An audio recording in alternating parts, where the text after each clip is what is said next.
হঠাৎ করে খবর পেলাম রেড রোডে নাকি নামাজ হবে। শুনেছেন তো নাকি? এটা সাজানো নাটক। কেন ওই দিল্লি চলে যাও, না সব থেকে বড় দুশ্মন আমি হব বাংলায় আন্দোলন করলে, এটা মুসলমানদের বুকে লেগেছে না লাগেনি? যারা এর দল করে তার বুকে লেগেছে, লেগেছে না লাগেনি? আর যে কটা মুসলমান এর দল করে ঈমান নেই, একদম মারটা মারা বেঈমান, ও কটা কথা বাদ দে না, ও কটা কথা বল ছেঁচেরা একদম। কিন্তু অনেক ভালো মুসলমান আছে, দল করতেই করে, অত বোঝে না, মানুষ আছে না নাই, অন্য কাজ শুনে করবেই বা করে অনেকে, ঠিক না বেঠিক?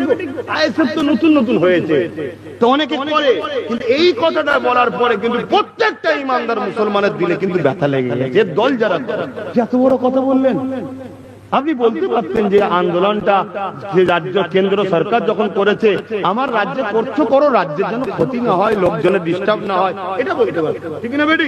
এটা সবার লেগেছে, ও বুঝতে পেরেছে যে আমার তো বিরাট বড় ক্ষতি হয়ে যাচ্ছে, সে কি করা যাবে? সামনে ঈদের নামাজ এসছে, হঠাৎ করে বলে দিল কি রেড রোডের নামাজ হবে না, সেনাবাহিনী নাকি মানা করবে। শুনছেন না? পরে কি প্রচার হচ্ছে না, পরে রাজ্য সরকারের হস্তক্ষেপে নামাজ হবে। তার মানে কি মুসলমান পাড়া এবার যে বলো দেখলি রাজ্য সরকার আমাদের ঈদের নামাজের ব্যবস্থা করে দিল, সিম্পেথি নেবে, মানে এই নিয়ে কামড়াচ্ছে, আবার ঘুরে এসে বলছে কাকে সাপে কেমড়েছে, কাকে কেমড়েছে, আমি তো উজা আছি ছেড়ে দিচ্ছি, আবার ছেড়ে দিবে, মানে কি সাপ কেমড়েছে সব